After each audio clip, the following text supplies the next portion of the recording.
I've sat across the table from over 200 people doing these value sorts. And true friendship is consistently one of the values that brings out some of the rawest witness. Because it's not about having somebody to grab a beer with at the end of the day. It's about the deep soil mycorrhizal exchange where nutrients and sometimes hard truths flow freely between two sets of roots. I'm Nick Walton. I'm a coffee roaster, I'm a dad, I'm a husband, I'm a wee little farmer, and I can't stop thinking about the invisible scripts that run our lives. You're listening to The Values Sort. This is a field guide to the values that shape the patterns of thinking and behaviors that end up shaping our entire lives. This is essay number 38, True Friendship. Let's get into it. In the year 1998, a movie came out that I love.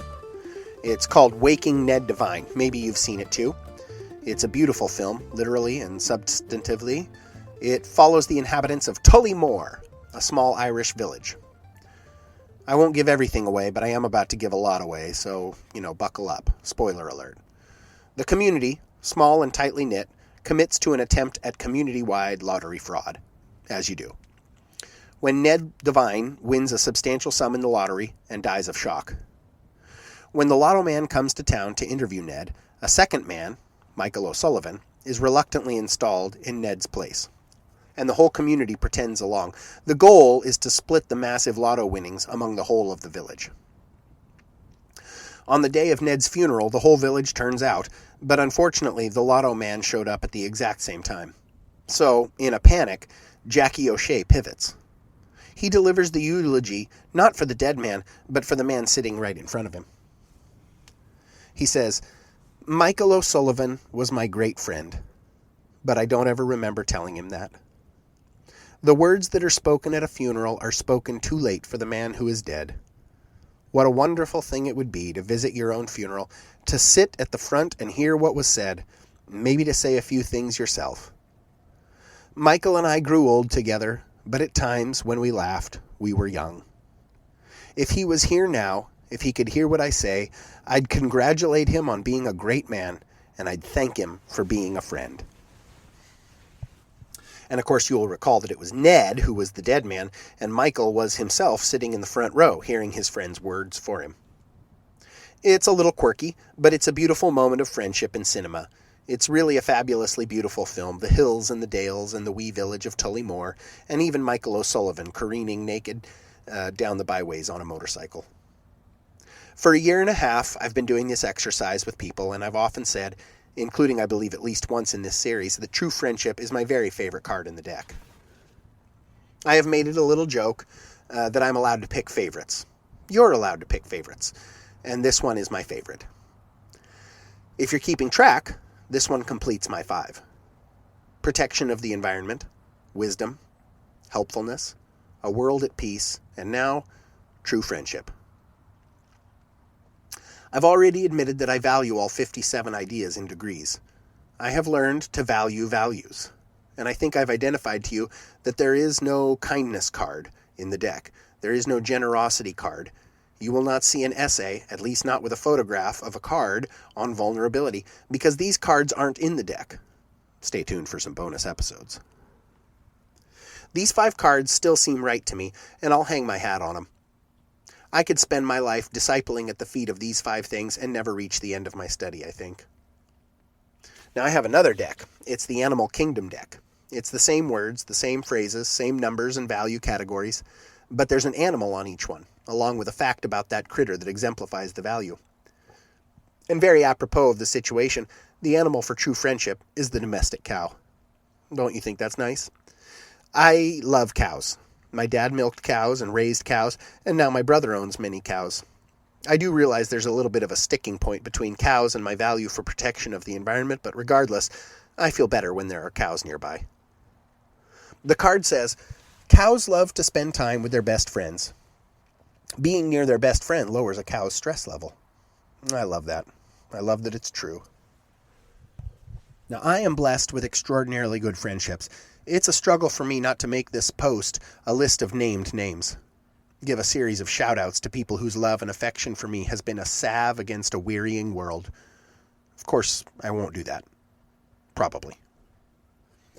I have known friendship all the days of my life. I am a good friend. I have been a good friend. I can be a good friend. I have the capacity for good friendship. I suppose I have not always been a good friend in every circumstance, but if we get what we give, I have strong evidence of my willingness to give. It's the only real explanation for the blessed, miraculous place I find myself now in my 40s. Well supported and surrounded on all sides by friends new and old. I have already told you that I have performed 2 marriage ceremonies. I have been called upon for 3 more, my name given out by the county clerk as a possible officiant. I have politely declined. This thing I do, I reserve for friends. My wife is my closest friend. We share finances and foodstuffs and plans for a future until our very old age. We even share sweatshirts. My brother, whose nose I bloodied on the side of a freeway in the middle of the night, is perhaps my oldest friend. I regret not realizing it sooner. I am still close with the friend who stood as best man in my wedding 20 years ago. I am friends now with his kids. He is a treasure to me. My friend, the beautiful musician, allows me to know him deeply, an honor he reserves and guards. I will apparently allow myself to be known by most anybody who shows even the slightest interest. It's no great trick to know me, but for him to let me into his heart is a deep honor indeed. I have so many friends, and of such varying quality and character, that it's now totally impossible for me to name a best friend. I would be lost without any of them. One day, indeed it's already started happening, we will all begin dying, and I don't know how I will bear it. I don't know if I can bear it. A piece of me may well continue to die with each of them until at last I go on to the next thing, which I am almost unmanageably unsure of, but in which I hope we are all together.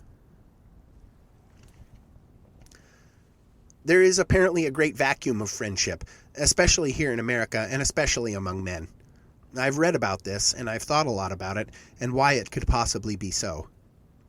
I have some thoughts, and many of them are either loosely or tightly bound to machismo, bound to self. Many men seem incapable of defining for themselves true masculinity, which is actually just a piece of true humanity. And so they take up their time with manly pursuits that do not yield good fruits in their lives. I've seen it 1,000,000 times. You've seen it 1,000,000 times. We endlessly pursue a sense of worth at the expense of honesty and truth with self. Capability and obligation very often trump vulnerability and kindness. Value is ascribed to an ability to be a rock, an island. I am again the subject of an embarrassment of riches. I cannot contain them all. My storehouse overflows, and I will spend my life being grateful for the love I experience. I still want to make this a greatest hits of all my friends. My friend who I've loved since youth group, who sang in my wedding. My friend the thoughtful, well-read intellectual, who nevertheless saw fit to make me godfather to his child.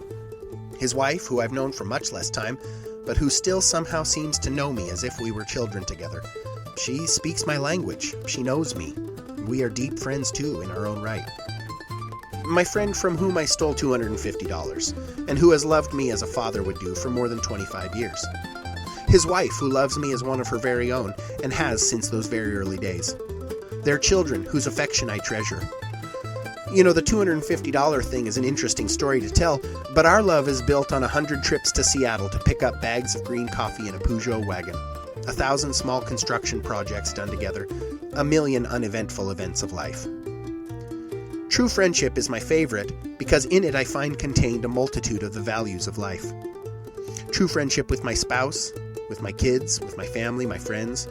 True friendship with my dogs and the sheep of the field, with the natural world. Perhaps even true friendship with the God of my childhood. Each of these essays has been beautiful to write down, to let my fingers linger over the keys a while and decide what I will say and what I won't. And often I have changed my mind about a value once or twice or 3 times just in the course of writing it.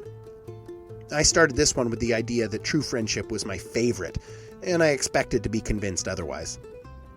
But in the end, it remains my favorite, and perhaps it is more firmly rooted as such.